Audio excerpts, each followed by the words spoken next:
저는 오늘 여러분들과 함께 복의 근원 넘겨주시겠어요? 복의 근원이라는 제목을 갖고 오늘 하나님의 말씀을 나누려고 합니다. 여러분, 우리에게 복이란 무엇입니까? 복이 무엇일까요? 복. 거기에 대해서 이 복이 무엇인지에 대해서 한번 깊이 생각해 보신 적 있으신지요? 건강하고 공부 잘하고 돈 많이 벌고 또 내 자식들 잘 되고 또 내가 사회적 명예가 높아지고 이런 것이 복입니까? 어떻게 생각하세요, 여러분? 재근 청년, 이런 것이 복입니까? 아멘. 우리 세라 청년, 이런 것이 복이라고 생각하세요? 네. 그렇죠, 여러분. 이런 것이 복이에요. 복이에요. 성경에서는 이런 복들을 소개하고 있어요. 그런데 여러분, 이런 것은 복의 전부가 아니라 극히 복의 일부분이라는 것이죠. 복의 근원은 될 수 없다라는 거예요. 그냥 하나의 현상이라는 거예요. 그렇지만 많은 크리스천들이 이런 것만이 복의 전부인 줄 알고 예수 믿는 것이 큰 문제라는 것입니다. 여러분, 성경에서 말하는 복은요, 단지 여기에 국한되지 않더라고요. 성경에서 복의 근원이 있다라고 성경은 말씀하고 있고, 바로 그것을 말해주는 것이 오늘 에베소서 1장 3절에서 6절까지의 말씀입니다. 여러분, 이 근원이라는 것이 얼마나 중요합니까? 근원. 나무가 열매를 잘 맺기 위한 근원은 뭐예요? 나무가 열매를 잘 맺기 위한 근원, 좋은 토양이 있어야 돼. 물보다 더 중요한 게 좋은 토양이 있어야 되더라고요. 나무가 모래 위에 심겨지면 어떻게 되겠습니까? 아무리 좋은 물이 있고 햇빛이 잘 든다 하더라도 그 나무는 열매를 맺지 못하겠죠. 그런데 나무가 좋은 토양에 딱 묻히면은, 잘 심겨지면 열매 맺는 건 어떻게 되겠습니까? 따는 당상이에요. 이렇게 근원이 잘 되면 나머지는 그냥 따라오더라는 거예요. 나머지는. 제가 저번 한 주간 솔로몬의 그 열왕기상 3장 말씀을 이렇게, 열왕기상 3장 말씀을 묵상하면서 솔로몬이 이스라엘의 두 번째 왕이 되고 그 다음에 하나님한테 구했던 것이 무엇이냐면, 하나님의 말씀을 잘 듣는 마음을 구했거든요. 그런데 하나님이 다 주시더라고요. 다 주셔요. 그러니까 근원을 구하느냐 못 구하느냐, 이 근원을 구하면 나머지의 그 모든 것들은 따라오게 된다는 사실입니다. 여러분, 복에도 이러한 근원이라는 것이 있어요. 여러분, 잘 되길 원하십니까? 아멘입니다. 맞아요. 그렇게 말씀해야 돼요. 잘 되길 원합니까? 다시 한번 제가 질문해 드리겠습니다. 잘 되길 원하세요? 네, 아멘. 우리가 정말 잘 되길 원한다면 이 복의 근원을 우리가 구해야 되고, 이 복의 근원을 알아야 된다라는 사실이에요. 그래서 복의 근원을 구하셔서 여러분들의 삶이 근원적으로 잘 돼야만 잘 되는 인생을 살 수 있다라는 사실입니다, 여러분. 저는 오늘 여러분들과 함께 이 복의 근원에 대한 의미를 좀 정확히 알고 이 근원을 탄탄히 만드는 우리의 신앙생활 되기를 간절히 소망합니다. 오늘 우리가 읽은 본문에서 언급된 에베소 지역 사람들은요, 당시 아테미스라는 여신을 섬겼대요. 아테미스라는 여신. 이 아테미스라는 여신은요, 풍요와 다산, 그러니까 많은 생명을 출산해내는 그런 것을 상징했다라고 해요. 에베소 사람들은요, 그래서 이 여신을 섬기면 자신들의 물질적 필요와 성공을 이 여신이 채워줄 수 있을 거라고 생각했어요. 이것이 그들에겐 가장 소중한 가치였기 때문입니다. 그래서 그들에겐 여러분, 복이란 세상에서 성공하고 물질적으로 풍요로워지는 것을 말했습니다. 이런 배경을 가진 에베소 사람들이 교회에 나왔을 때 교회에 나왔을 때 말이에요. 처음에는 여전히 세상에서 잘 되는 것을 복의 전부로 생각하면서 고민에 빠졌을 거예요. 누구를 믿어야 더 잘 되는가? 아테미스 여신을 믿어야 잘 되나? 내가 지금 전도받아서 여기 왔는데 예수를 믿어야 잘 되는 건가? 그 안에서도 끊임없는 고민을 했다라는 것이에요, 여러분. 바울은 이러한 에베소 교인들에게 세상의 복과는 다른 더 깊고 근원적인 복을 소개하는 것이 바로 오늘 본문 말씀입니다. 에베소서 1장 3절 한번 다 같이 제가 읽어드릴게요. 찬송하리로다. 하나님 곧 우리 주 예수 그리스도의 아버지께서 그리스도 안에서 하늘에 속한 모든 신령한 복을 우리에게 주시되, 모든 복의 뿌리가 되는 근원적인 복은 예수 그리스도 안에서 하늘에 속한 신령한 복이라는 것입니다. 이게 바로 근원적인 복이라는 거예요. 뭐라고요? 예수 그리스도 안에서 하늘에 속한 신령한 복이라고요. 이것이 바로 근원적인 복이라고요. 이 신령한 복은요, 물리적인 세계에서 느끼는 행복이나 그 풍요로움이 아니라 영적인 복을 의미하고 있어요. 영적인 복. 그런데 여러분, 이 영적인 복을 우리가 누릴 때 우리가 이 현실 세계가 잘 될 수밖에 없는, 따라올 수밖에 없는, 잘 되게 따라올 수밖에 없는 것을 지금 오늘 성경은 더더욱 깊이 말하고 있습니다. 여러분, 그렇다면 무엇이 신령한 복일까요? 무엇이 신령한 복일까요? 이 신령한 복을 말씀하는 것이 바로 에베소서 1장 4절부터 2장 10절까지예요. 이것을 제가 다 읽으면서 여러분들에게 해석해 드리면 너무 시간이 기니까 제가 간단하게 핵심적인 것만 말씀드리면, 이 신령한 복에 대해서 딱 세 가지가 나오는데 선택과 예정과 구속이더라고요. 이거 좀 한번 눌러주시겠어요? 왜 안 되죠? 선택과 예정과 구속이에요. 여러분, 선택은 무엇입니까? 선택은 뭐예요?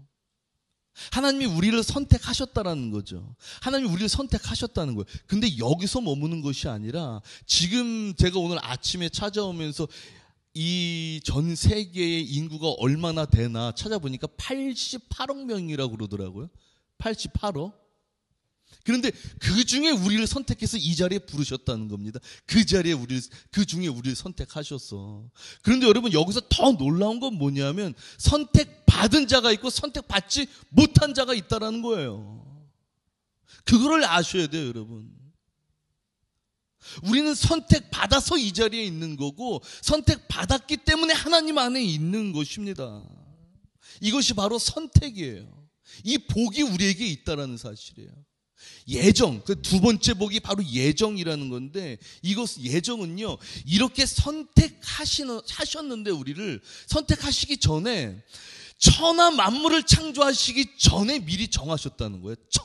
우리 선택하시기를 천하 만물을 창조하시기 전에 이미 예정하셨다고요. 창세기 1장 1절 전에 벌써 우리를 선택하시길 예정해 두셨다니까요. 이것이 바로 신비한 하나님의 은혜이고 복이라는 것입니다.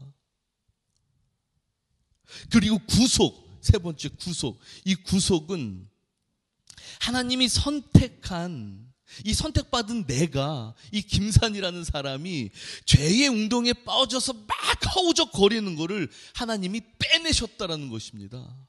근데 어떻게 빼내셨어요? 자기 하나밖에 없는 아들 예수를 제물로 우리에게 줌으로써, 그러면서 우리를 빼내셨다라는 것이죠. 바로 이 복이 지금 우리에게, 하나님을 믿는 우리에게 이 복이 임했습니다, 여러분. 이것이 바로 우리가 받은 하늘에 속한 신령한 복이라는 거예요. 지금 제가 말씀드린 이 복은요, 예수 믿는 우리는 다 받은 상태입니다. 다 받은 상태, 이미 다 받은 상태예요. 그리고 또 하나의 복이 있는데, 이 복은 우리가 받고 있는 복이에요. 그러니까 여러분, 복이라는 것을 크게 한 번 더 눌러주시겠어요? 복이라는 것을 여러분 크게 두 개로 나눌 수 있는데, 이미 받은 복이 있고, 그 다음에 아직 받고 있는 복이 있습니다. 이미 받은 복은 선택함과 예정 그리고 구속, 이것은 우리가 이미 받은 복이고, 아직 계속 이제 앞으로 계속 받아야 되는 복이 바로 뭐냐면 성화라는 복이에요. 이 성화는 뭐냐면 예수를 닮아가는 것입니다. 여러분, 오늘 방점을 찍는 게 바로 이 성화라는 복이에요. 전 이 복에 대해서 오늘 여러분들과 깊이 나누기를 소망하는 것입니다. 우리를 선택하시고 예정하시고 구속하신 이유가 4절에 나와요. 4절 한번 다 같이 한번 읽어보겠습니다. 넘겨주시겠어요? 시작. 사랑 안에서 그 앞에 거룩하고 흠이 없게 하시려고. 여러분, 무슨 말입니까? 누가 거룩해요? 여러분, 누가 거룩합니까? 거룩하신 분이 한 분 계시죠. 예수 그리스도예요. 누가 흠이 없어요? 예수 그리스도예요. 즉 하나님은 이 천하 만물을 창조하시기 전에 죄에서 빠져 허우적거리는 나를 빼내기로 이미 계획해 놓으신 그 이유는 뭐냐 하면은 우리를 예수님 닮게 하시려고, 그래서 우리를 선택하시고 우리를 예정하시고 우리를 구속하신 거예요. 예수님 닮게 하시기 위해서 말입니다. 이 복을 우리에게 주시기 위해서 말이에요. 여러분, 이게 더 놀라운 건 뭐냐면 우리가 예수를 닮음으로, 복의 근원인 예수님을 닮음으로 내가, 김산이라는 내가, 우리 안세라라는 청년이 복의 근원이 되게 하시려는 바로 그 하나님의 마음이신 것입니다. 여러분, 우리 추현준 학생 하나님이 부르신 이유는 예수님 닮게 하여서 복의 근원, 이 세상에서 복의 근원으로 살아가게 하시려는 거예요. 여러분, 너무나 놀랍지 않습니까? 너무나 놀랍지 않아요? 여러분들 예수 안에 거하게 하신 이유가 바로 복의 근원 되게 하시려는 거라고요. 그래서 마태복음 5장의 팔복이 굉장히 중요해요. 마태복음 5장의 팔복. 여러분, 이 복은요 8가지의 복을 의미하는 것이 아니에요. 마태복음 5장에 팔복이 나오잖아요. 우린 8가지 복이라고 흔히 생각을 하고 있는데 8가지의 복이 절대 아닙니다. 이 복은요, 이 마태복음 5장의 팔복은 무슨 말이냐면 복을 받으려면 8가지의 조건이 필요한 거예요. 복이 있기 위한 8가지 조건을 말한 게 바로 마태복음 5장의 팔복입니다. 여러분, 그런데 이 마태복음 5장의 팔복을 자세히 보잖아요. 그럼 너무나 놀라운 게 이 팔복에서 다 예수 그리스도의 성품이 다 드러나 있다는 겁니다. 한번 넘겨주세요. 복이 있게 한 8가지 조건. 심령이 가난한 자, 애통하는 자, 온유한 자, 의에 줄이고 목마른 자, 긍휼히 여기는 자, 마음이 청결한 자, 화평케 하는 자, 의를 위하여 박해를 받는 자, 이 모든 것이 예수 그리스도의 형상을 갖고 있다라는 것이에요. 여러분, 심령이 가난하다는 것이 뭐예요? 심령이 가난하다는 것은 나는 아무것도 못한다라는 것을 하나님 앞에 고백하는 거거든요. 넘기지 마시고 계속 보여주세요. 오직 하나님만을 의지하는 것이 바로 심령이 가난한 자라는 겁니다. 예수님을 봐보세요. 예수님, 요한복음 5장 30절에 보면 예수님은 내가 아무것도 스스로 할 수 없노라라고 말씀하셨어요. 정확히 예수님의 성품, 예수님의 형상이 심령이 가난한 자에 들어가 있는 것이죠. 애통하는 자는 뭡니까? 애통하는 자, 세상에 정말 불쌍한 사람들을 위해서 눈물 흘리며 애통해하는 자를 바로 애통하는 자라고 하잖아요. 예수님은 마태복음 9장 36절에 예수님의 백성들, 이스라엘 백성들이 목 젖는 양같이 고생하며 기진하는 모습을 보고 불쌍히 여기셨다고 그러시잖아요. 여러분, 온유한 자는 뭡니까? 온유한 자, 자기의 뜻을 내려놓고 하나님께 완전히 순종하는 자를 말하잖아요. 빌립보서 2장 5절에서 8절에 보면 예수님은 죽기까지 순종하셔서 십자가에 못 박히면서 당신의 모든 것을 아버지 앞에 복종하신 분이에요.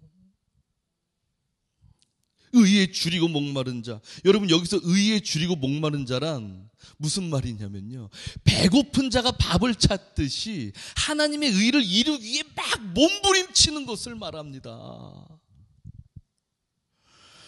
여러분, 예수님은 십자가에 못 박히면서 하나님의 의를 이루신 분이에요, 여러분. 긍휼히 여기는 자. 이 긍휼히 여기는 자란 다른 사람의 연약함과 고통을 보고 그들을 돕기 위해서 적극적으로 나서는 사람들을 말합니다, 여러분. 예수님 봐보세요. 병들고 아프고 귀신 들린 자들을 위해서 그냥 전국을 다 도시잖아요, 예수님은요, 여러분. 마음이 청결한 자.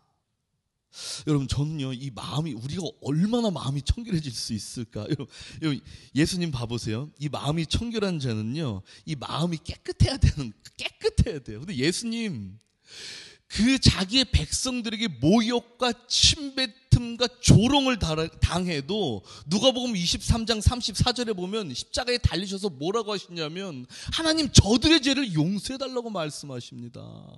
그 마음에 저 새끼 저거 내가 가만히 안 둬, 이런 마음을 전혀 품지 않으셨다니까요. 그 마음에 정말 청결한 마음이 있으셨던 거예요, 여러분. 저들의 죄를 용서해 달라고. 화평하게 하는 자. 예수님이 우리를 위해서 죽으심으로 하나님과 우리의 관계를 어떻게 하셨습니까? 화평케 하셨잖아요. 의를 위해 박해를 받은 자. 두말하면 잔소리죠. 여러분, 너무나 잘 아시지 않습니까? 이 모든 성품, 이 형상을 우리가 갖고 있는 것이 바로 예수 그리스도를 닮은 것이고, 그렇기 때문에 복이 있을 수밖에 없는, 복의 근원이 되는 자이기 때문에 바로 복이 있다라고 예수님은 말씀하신 거예요, 여러분. 아멘이십니까? 그렇기 때문에 마태복음 5장 11절인가요? 11절에 여기서 나로 말미암아라고 말씀하세요. 나로 말미암아. 예수 그리스도의 그 형상을 완전히 머금고 있는 우리가 움직일 때 너희들은 나로 말미암아 움직이는 자가 된다라고 말씀하시는 겁니다. 저랑 우리 재근 청년이랑 미용실을 같이 다녀요. 같은 미용실 다녀요. 네? 같은 미용실 다니는데, 그러니까 제가 이제 그 미용실 원장님한테 우리 재근 청년 데려와가지고 저랑 좀 머리 비슷하게 잘라주세요 그랬죠. 그때 원장님 머리를 막 자르면서 다 자르고 나서 어머 제가 전도사인 줄 알거든요. 전도사님이랑 비슷하게 생겼네요, 얼굴이. 그러시는 거예요. 여러분, 저의 이 머리의 형상만 이렇게 갖고 있어도 비슷하다라고 말하는데, 마태복음 5장에 나와 있는 이 예수 그리스도 닮은 형상을 품고 있는 자는 나로 말미암아, 곧 예수 그리스도로 말미암는 인생이 된다라는 것입니다. 그렇기 때문에 마태복음 5장 13절에 보면요, 너희는 세상의 소금이라고 말하고 너희는 세상의 빛이라고 말합니다. 예수 그리스도의 그 모습, 복의 근원이 됐기 때문에 세상의 소금과 세상의 빛이 되는 것이에요. 예수 그리스도를 닮아 그 복음의 근원이 된 우리는 세상에 맛을 내게 하고 어두운 것을 밝히는 그 복의 근원 덩어리가 된다라는 사실입니다. 이렇게 된 자들은 여러분, 세상을 바꿀 수밖에 없는 존재가 되는 거예요, 여러분. 제가 예전에 뚜뚜빠빠하고 엔터테인먼트 이거 조그맣게 하면서 어느 모임에 참석을 했냐면 기독교 실업인들의 모임이 CBMC라고 있어요. 그러니까 기독교 이 사업가들의 모임이에요. 그게 뭐 전국적으로 다 퍼져 있습니다. 뭐 강남에도 있고, 뭐 서울 지역 밑에 쫙 또 각 소도시마다 다 있고, 전 인천의 계양구에 속해 있었는데, 거기 들어가면은 이제 많은 분들이 한 달에 한 번, 뭐 두 달에 한 번씩 이 기독교적인 마인드로 비즈니스를 해서 성공하신 분들이 이렇게 특강을 하는 시간들이 있어요. 그럼 여러분, 그분들이 자기들만의 그 정말 기독교적인 마인드로 어떻게 사업을 성공했는가를 이렇게 설명을 해줍니다. 어떤 분들은 정말로 정직하게 했다라고 하고, 어떤 분들은 정말로 난 부정 저지르지 않았다, 어떤 분들은 모두 11조에 대해서 강력히 주장하시는 분들도 있고. 그런데 많은 사업가들을 제가 이렇게 봤을 때 공통적으로 하는 이야기가 하나 있어요. 바로 그게 뭐냐면 이타적으로 살아가십시오. 이타적으로. 날 위해서 사업을 하지 말고 반드시 남을 위해서 사업하십시오. 누구를 조금이라도 도와주려고 하십시오. 도와줘야 됩니다. 도와주는 것이 날 위한 것입니다. 라고 대부분 공통적으로 이 말씀을 하더라고요. 그러니까 남을 어떻게 도울까? 이 사람들의 문제를 어떻게 해결해 줄까? 계속 남을 생각하라는 거예요. 그리고 그것에 목숨을 걸라고 하더라고요. 그때 여러분들의 사업이 잘 될 것입니다. 그래서 이렇게 말을 해요. 그런데 여기서 중요한 것은요, 내가 살기 위해 남을 도우려고 하지는 말라는 거죠. 절대로 순서가 바뀌면 안 된다는 거예요. 오히려 저 사람을 돕기 위해서 내 사업이 완전히 망해도 된다라는 이 굳은 결심을 하고 사람들 앞에 나아가야 된다는 것입니다. 내 사업의 방향을 그렇게 틀라는 거예요. 만약에 내가 살아남기 위해서 남을 도우면은 이 순간 그 모습에서 내 계산들이 사람들에게 다 보여지기 때문에 사람들은 그것을 아주 그냥 금방금방 눈치채고 다 떠난다라는 것이죠. 그러면서 이분들이 하는 이야기가, 근데 이게 내 마음대로 됩니까? 이게 어떻게 그게 됩니까? 어떻게 내 사업이 망해감에도 불구하고 저 사람을 위해서, 어떻게 내가 저 사람을 돕기 위해서 내 사업의 모든 방향을 가져가려고 하겠습니까? 자기도 여러 상황에서 그 수많은 갈등의 상황에 펼쳐진다라는 거예요. 그런데 그때마다 이분들이 공통적으로 하는 이야기가, 우리는 그때마다 예수님을 닮기 위해 기도하고 부르짖습니다.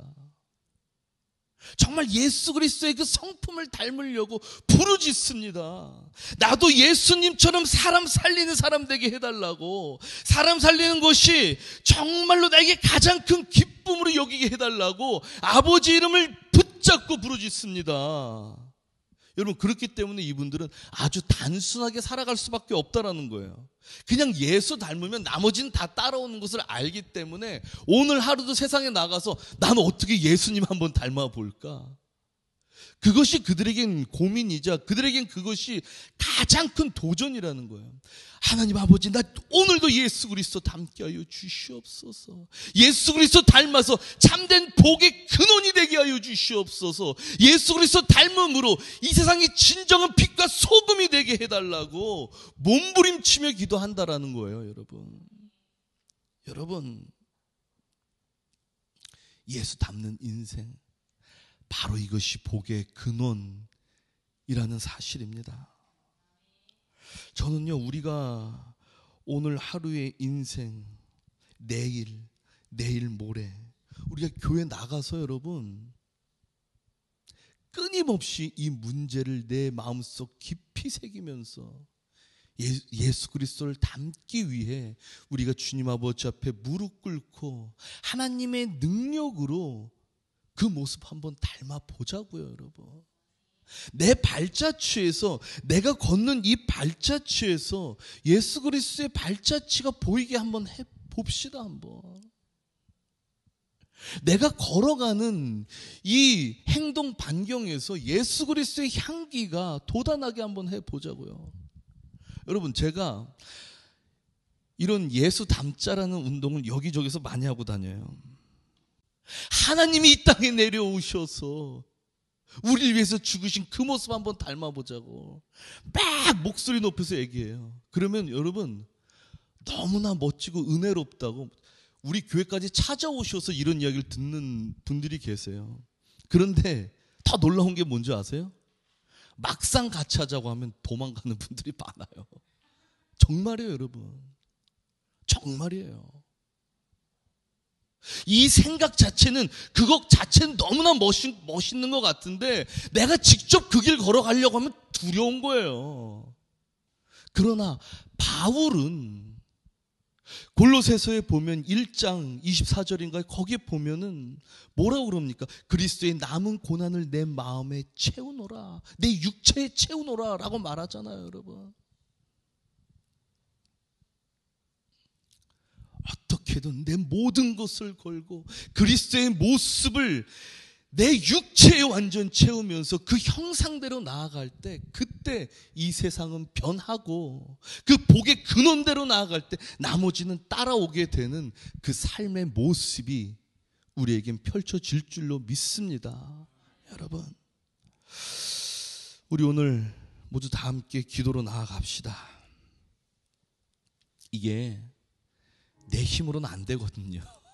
아까 말씀드렸죠. 어디 멀리서 찾아와서 정말 그 십자가의 모습 너무나 멋있어요. 어떻게 그런 이야기를 하십니까? 라고 이야기를 해도, 그런 말씀 들어도 그럼 한번 같이 가봅시다 그러면 떠나요. 무섭다고, 싫다고. 그러나 우리는 오늘 말씀을 통하여서 예수 그리스도 닮는 그 모습이 가장 큰 복이요, 그것이 이 세상의 빛과 소금이 되는 줄 우리가 알았사오니, 하나님 머리로는 알았사오니 이것이 마음으로 오게 하여 주시옵소서. 머리로 있는 건, 내 마음으로 오게 하는 건 내 힘으로 안 됩니다. 하나님, 성령이여 나를 붙들어 주시옵소서. 그래서 이 십자가가 내 육체에 완전히 채워지게 하여 주시옵소서.